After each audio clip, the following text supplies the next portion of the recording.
नमस्कार, स्वागत है एक बार फिर से आपके अपने यूट्यूब चैनल एम शिक्षा ऑफिशियल पे। और आज हम लोग बात करेंगे टेस्ट नंबर 26।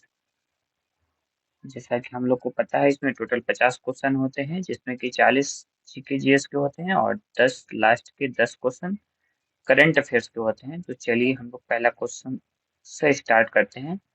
पहला क्वेश्चन है, ज्योग्राफी से क्वेश्चन स्टार्ट हो रहे हैं। निम्न में से सत्य कथन नहीं है, यानी गलत कथन को चुनना है। कार्बन टैक्स लगाने वाला प्रथम देश फिनलैंड है, बिल्कुल, ये तो सही कथन है। वर्ष 2019 में कार्बन टैक्स लगाने वाला दक्षिण अफ्रीकी देश है, बिल्कुल नहीं। वर्ष 2022 में कार्बन टैक्स लगाने वाला जापान प्रथम एशियाई देश है। तो इसमें आंसर हो जाएगा ऑप्शन नंबर ए, केवल एक सही हो जाएगा। आर्द्र भूमियों के संदर्भ में सही कथन है। रामसर सम्मेलन 2 फरवरी 1972 को ईरान में आयोजित हुआ था, जिसका एक सदस्य भारत। 1972 को ईरान में आयोजित हुआ, इसका एक सदस्य 1982 में बना। ये 1972 में नहीं, इसका सम्मेलन 2 फरवरी 1971 में हुआ था। इस प्रकार ये कथन गलत हो जाता है। और जो इसका भारत सदस्य बना है, ये 1982 में हो बना है, ये सही है। लेकिन इसकी वजह से ये कथन गलत हो जाए। डेल्टा आर्द्र भूमियों के संदर्भ के अंतर्गत सम्मिलित नहीं होते हैं ना, तो ये भी क्वेश्चन ऑप्शन गलत है। आर्द्र भूमि के संरक्षण दिवस 2024 के थीम, यह आर्द्र भूमि बहाली का समय है, ये 2023 का थीम है। इस प्रकार इसमें जो है कोई भी कथन सही नहीं है, यानी तीनों गलत है और ऑप्शन डी हो जाएगा इसका आंसर। क्वेश्चन नंबर 3, बाघ संरक्षण के संदर्भ में निम्न कथनों पर विचार कीजिए। प्रोजेक्ट टाइगर राष्ट्रीय बाघ संरक्षण प्राधिकरण द्वारा प्रशासित है, बिल्कुल सही है। राष्ट्रीय बाघ संरक्षण प्राधिकरण पर्यावरण और वन मंत्रालय के तहत एक वैधानिक निकाय है, बिल्कुल। एनटीसीए की स्थापना 2009 में की गई थी, ये गलत है। एनटीसीए की स्थापना 2006 में की गई थी। कब की गई थी? 2006 में। बाघ गणना 2023 के अनुसार भारत में कुल बाघों की संख्या 3167 है, बिल्कुल सही है। यानी 1, 2 और 4, 1, 2 और 4, 1, 2, 4, option number C, option number C. Question number 4, व्यापारिक पौनों के संबंध में निम्न में लिखित कथनों पर विचार कीजिए। ये उत्तर और दक्षिण दोनों गोलार्धों में उपोष्ण कटिबंधीय उच्च दाब पेटी से भूमध्य रेखीय निम्न दाब पेटी की ओर चलती है, बिल्कुल सही बात है। इन्हें दक्षिणी गोलार्ध में 40 डिग्री से 50 डिग्री दक्षिणी अक्षांशों के मध्य गजरता चालीसा, 50 डिग्री दक्षिणी अक्षांश पर उग्र पचासा और 60 डिग्री दक्षिणी अक्षांश पर चिकता साठा। और आगे है, इसकी गति की दिशा उत्तरी गोलार्ध में उत्तर से पूर्व, उत्तर से पूर्व और दक्षिण से पश्चिम तथा दक्षिणी गोलार्ध में दक्षिण पूर्व से दक्षिण पश्चिम। इसमें जो है केवल ऑप्शन एक सही है, केवल एक कथन जो है इसका सही हो जाएगा। बेरन द्वीप के संदर्भ में कथन कौन सा सही है, इसमें ये बताना है। ये अंडमान सागर में स्थित एक द्वीप है, बिल्कुल सही है। यहाँ ज्वालामुखी का पहला विस्फोट 1787 में दर्ज किया गया था, ये भी सही है। यह सुमात्रा से म्यांमार तक ज्वालामुखी के श्रृंखला में स्थित एकमात्र सक्रिय ज्वालामुखी है, बिल्कुल। ऑप्शन नंबर डी, 1, 2, 3 सही है। और इनमें क्या करना है देख लेते हैं। कितना कथन सही सुमेलित है, ये पूछ रहा है। सुपीरियर झील के बारे में क्या है? क्षेत्रफल के हिसाब से विश्व की सबसे बड़ी मीठे पानी की झील है, बिल्कुल सही बात है। तो ये तो सही है। तंगानिया, विश्व की सबसे गहरी झील, सॉरी, विश्व की सबसे गहरी झील बैकाल झील है। यही तो गलती हो गया ना। कैस्पियन सागर आयतन की दृष्टि से विश्व की सबसे बड़ी झील। हाँ, यानी इसमें दो कथन सही हुए ना, तो केवल दो, दो कथन सही है। चलिए देखते हैं क्या है। केवल दो, ऑप्शन नंबर बी। सौर मंडल के संदर्भ में निम्नलिखित कथनों पर विचार कीजिए। ग्रेट रेड स्पॉट मंगल ग्रह की एक प्रमुख विशेषता है जो आयरन ऑक्साइड की उच्च सांद्रता के लिए जाना जाता है। ये जो है ग्रेट रेड, ये मंगल ग्रह का नहीं है, ये बृहस्पति ग्रह की एक विशेषता है। और इस प्रकार ये कथन गलत हो जाता है। बृहस्पति का सबसे बड़ा उपग्रह गैनीमेड है। हाँ, ये सही है। और पूरे सौर मंडल में सबसे बड़ा उपग्रह, बिल्कुल, केवल दो, केवल दो, ऑप्शन नंबर बी। निम्न में से किसने वास्को डी गामा का काली कट में स्वागत किया था? तो जिमोरिन। कौन किया था? जिमोरिन, ऑप्शन नंबर सी। और ये सुमेलित करना है और कोड को मिलाना है। तो वास्को डी गामा कहाँ के थे? वास्को डी गामा पुर्तगाल के थे, एक का दो। और क्रिस्टोफर कोलंबस स्पेन के थे। कैप्टन कुक ब्रिटेन के थे। तस्मान हॉलैंड के थे, ऑप्शन नंबर बी। निम्न में से कौन सा भारत आने वाला यात्री पुर्तगाली नहीं था? तब पीटर मुंडी था, ये पुर्तगाली नहीं था। भारत में पुर्तगाली शक्ति का वास्तविक संस्थापक अल्बुकर्क, अल्बुकर्क। भारत में यूरोपीय शक्तियों के प्रवेश के संदर्भ में निम्न में से कौन सा कथन सही नहीं है? पुर्तगालियों ने 1499 में गोवा पर कब्जा किया, नहीं, ये तो गलत है ना, 1499 में नहीं किया था। अंग्रेजों ने अपना पहला कारखाना दक्षिण भारत के मसूलीपट्टनम में लगाया था, बिल्कुल। पूर्वी भारत के में अंग्रेजी कंपनी ने 1633 में उड़ीसा में पहला कारखाना लगाया, ये भी सही है। डुप्ले के नेतृत्व में फ्रांसीसियों ने 1746 में मद्रास पर कब्जा किया था, बिल्कुल। यानी ऑप्शन नंबर ए हो जाएगा इसका सही आंसर। पुर्तगालियों ने भारत में निम्न में से किस स्थान पर प्रथम दुर्ग का निर्माण किया था? ये प्रथम दुर्ग का निर्माण कोचीन में किया था। और कब किया था ये भी क्वेश्चन है, तो 1503 में किया था। कब किया था? 1503 में किया था। और बार्न क्या है? तो बार्न क्षेत्रफल की इकाई है। और लंबाई की इकाई यदि पूछ देंगे तो मीटर हो जाएगा। द्रव्यमान का केजी हो जाएगा। समय का पारसेक हो जाएगा, सेक हो जाएगा। ध्वनि तरंगे किस प्रक्रिया को नहीं दर्शाती है? तो ये ध्वनि तरंगे जो है ध्रुवन की को नहीं दर्शाती है, ध्रुवन की प्रक्रिया को नहीं दर्शाती है। आयतन का प्रसार गुणांक होता है। तो आयतन का प्रसार गुणांक रेखीय प्रसार गुणांक का 3 गुना होता है, ऑप्शन नंबर सी। प्रतिरोध के समांतर क्रम में जुड़े होने पर वोल्टेज तथा विद्युत धारा क्रमशः होते हैं। तो इसमें जो है क्या पूछ रहा है? वोल्टेज, वोल्टेज समांतर क्रम में जोड़ेंगे तो वोल्टेज समान रहेगा और विद्युत धारा भिन्न भिन्न होगा। और ऐसा भी क्वेश्चन पूछा जाता है हमारे घरों में जो है किस प्रकार के क्रम में प्रतिरोध को जोड़ा जाता है? तो ये घर में समांतर क्रम में, वहाँ वोल्टेज सब में बराबर होता है, लेकिन जो भी डिवाइस होता है वो अपने अनुसार वोल्टेज को खींचने का कार्य करता है।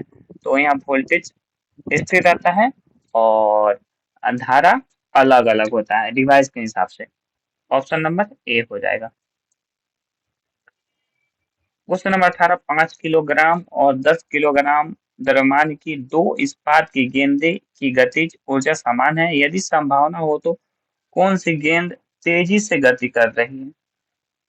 तो इसमें जो 5 किलो की गेंद होगी ये तेजी से चलेगी, क्योंकि हल्का है तो हल्का सबसे तेजी चलेगा ना। PO4 में कितने परमाणु विद्यमान है? तो 5। कितने? 5। ऑक्सीजन में 4 गो आएगा इसका, 4 एक 5। जल के 1 मोल में कुल कितने परमाणु मौजूद हैं? तो 3 से 6.002 गुने 10 पे पावर 23 परमाणु। NaCl एक लवण है जो बनता है तीव्र अम्ल और तीव्र क्षार से। Option number C. विलयन ए का पीएच मान 6 है, विलयन बी का पीएच मान 8 है और विलयन सी का पीएच मान 2 है। किस विलयन में हाइड्रोजन आयन की सांद्रता सबसे अधिक होगी? तो जो ज्यादा अम्लीय होगा उसका हाइड्रोजन आयन की सांद्रता सबसे अधिक हो जाएगी। तो यानी ऑप्शन नंबर ए पीएच मान सी का 2 है और ये सबसे ज्यादा अम्लीय है, तो ऑप्शन नंबर ए बिल्कुल सही हो जाएगा। डैश अम्ल और क्षार के साथ अभिक्रिया करता है।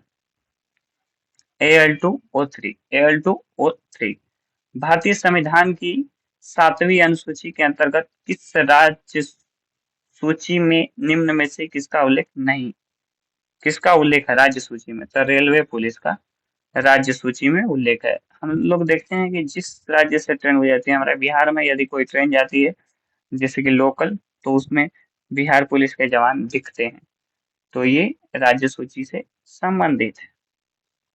अब यहाँ से पॉलिटी क्वेश्चन आ गया और इसमें हम लोग को सुमेलित करना है। चलिए सुमेलित करते हैं। समता का अधिकार आर्टिकल 14 से 18, स्वतंत्रता का अधिकार 19 से 22 आर्टिकल 19, और धर्म की स्वतंत्रता 25 से 28, सार्वजनिक उपचारों का अधिकार आर्टिकल 32 यानी डी का 3 और 1 ऑप्शन नंबर सी हो जाएगा, जो भी होगा लेकिन ये मिलान सही है। राष्ट्रपति 5 वर्ष तक अपने पद पर रहता है अपने पद ग्रहण की तिथि से, संसद द्वारा निर्धारित तिथि से, अपने निर्वाचन की तारीख से, निर्वाचन आयोग द्वारा घोषित तिथि से। तो ऑप्शन नंबर सी अपने पद ग्रहण की तारीख से।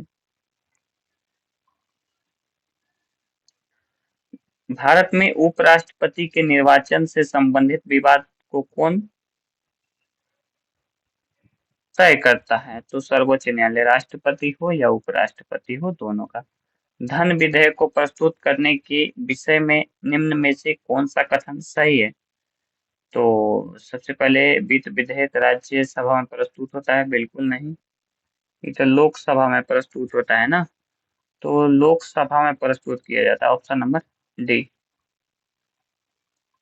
धन विधेयक के विषय में प्रक्रिया का सही अनुक्रम को पहचानिए। अनुदान के लिए मतदान होगा, बिल्कुल होगा। इसके बाद लेखानुदान कटौती प्रस्ताव आएगा, बिल्कुल विपक्ष के द्वारा उसे विनियोग विधेयक, और इसके बाद जांच समिति होती है, उसके बाद कटौती होता है, तब विनियोग विधेयक, यानी ऑप्शन नंबर ए जो कि सही हो जाएगा। निम्नलिखित में से भारतीय संविधान का कौन सा अनुच्छेद राज्यपाल को राज्य विधानमंडल के विश्रांति काल में अध्यादेश, अच्छा, राज्यपाल का अध्यादेश आर्टिकल 213, आर्टिकल 213। भारत में किस क्षेत्र में प्रत्यक्ष विदेशी निवेश इक्विटी प्रवाह उच्चतम है? तो ऑटोमोबाइल क्षेत्र में, ऑटोमोबाइल क्षेत्र में। तो जब भी होगा विदेशी प्रत्यक्ष इन्वेस्टमेंट सेवा के क्षेत्र में होगा, तो ऑटोमोबाइल में सर्वाधिक है। नेक्स्ट क्वेश्चन नंबर कितना हो जाएगा? Question number 32। किस समिति की प्रतिस्पर्धा अधिनियम 2002 को अधिनियमित करने का सुझाव दिया? तो एस राघवन समिति, राघवन समिति, ऑप्शन नंबर सी। भारत में आर्थिक उदारीकरण शुरू हुआ तो औद्योगिक लाइसेंस नीति से वास्तविक बदलाव के साथ, ऑप्शन नंबर ए। मुद्रा के अवमूल्यन का अर्थ है अंतरराष्ट्रीय व्यापार में प्रयुक्त मुद्राओं की तुलना में मुद्रा विशेष का मूल्य घट जाना, ऑप्शन नंबर ए जो कि बिल्कुल सही है। निम्न में कौन सा लोचशील मान है? तो विद्युत, जिसका रेट पे उसका उपयोग में अंतर है, जैसे कि बिजली बिल बहुत ज्यादा, इसका रेट बढ़ जाएगा, तो उपयोग हम लोग खुद भी खुद कम कर देंगे। बेमतलब का बल्ब नहीं चलाएंगे, बेमतलब का पंखा नहीं चलाएंगे, बिना मतलब का एसी नहीं चलाएंगे, ऐसे तो फिर ही रहेगा। हाँ तो चलने दो, टीवी चल रहा है चलने देते हैं।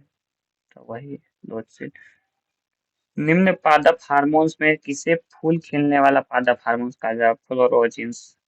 Option number C. मनुष्य का मूत्र किस वर्ण के कारण हल्के पीले रंग के होते हैं? तो urochrome. Urochrome option number B. लड़ो और उड़ो हार्मोन के नाम से जाना जाता है? तो ऑप्शन नंबर ए, एस्ट्रोजन। धान का अंगमारी रोग किसके कारण होता है? जीवाणु के कारण। किसके कारण? जीवाणु के कारण। Option number B. डीएनए का द्विकुंडलित मॉडल किसने तैयार किया था? वाटसन और क्रिक। वाटसन और क्रिक ऑप्शन नंबर बी। हाल ही में आयोजित बिम्स्टेक एक्वेटिक चैंपियनशिप में कितने देश भाग लिया था? 7। कितने देश? 7। क्वेश्चन नंबर 41 से करंट अफेयर से स्टार्ट हो गया है। Question number 42। हाल ही में किस देश ने जीलोंग्स 3 लॉन्च किया था? चाइना। चाइना। हाल ही में 7वें हिंद महासागर सम्मेलन का आयोजन किस देश में किया जाएगा? ऑस्ट्रेलिया में। ऑस्ट्रेलिया में। हाल ही में ओल्जास बैक्टेनोव किस देश के नए प्रधानमंत्री बने? Kazakhstan. Kazakhstan option number A. हाल ही में लॉजिस्टिक प्रदर्शन सूचकांक किसने जारी किया? विश्व बैंक। लॉजिस्टिक प्रदर्शन सूचकांक कौन जारी करता है? विश्व बैंक। करप्शन परसेंटेज इंडेक्स की रिपोर्ट के अनुसार किस देश में सर्वाधिक भ्रष्टाचार व? सोमालिया। Option number B. हाल ही में पुरानी पेंशन योजना लागू करने वाला पूर्वोत्तर पहला राज्य बन गया सिक्किम। पुरानी पेंशन योजना को लागू करने वाला पहला पूर्वोत्तर राज्य सिक्किम। भागवत गीता पर हाथ रखकर शपथ लेने वाले पहले भारतीय मूल के ऑस्ट्रेलियाई सीनेटर का नाम बताएं? वरुण घोष। ऑप्शन नंबर ए।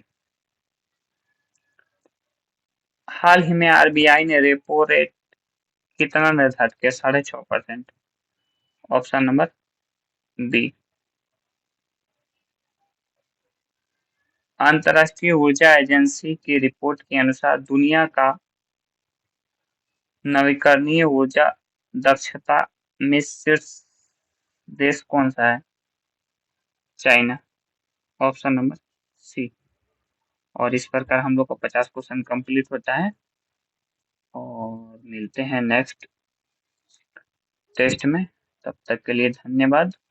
और यदि आप लोग कहिएगा तो करेंट अफेयर्स का मंथ वाइज मैं खुद से खान सर की क्लास से नोट्स बनाए हैं, तो यदि आप लोग बोलिएगा तो उसका भी वीडियो हम लेकर आएंगे।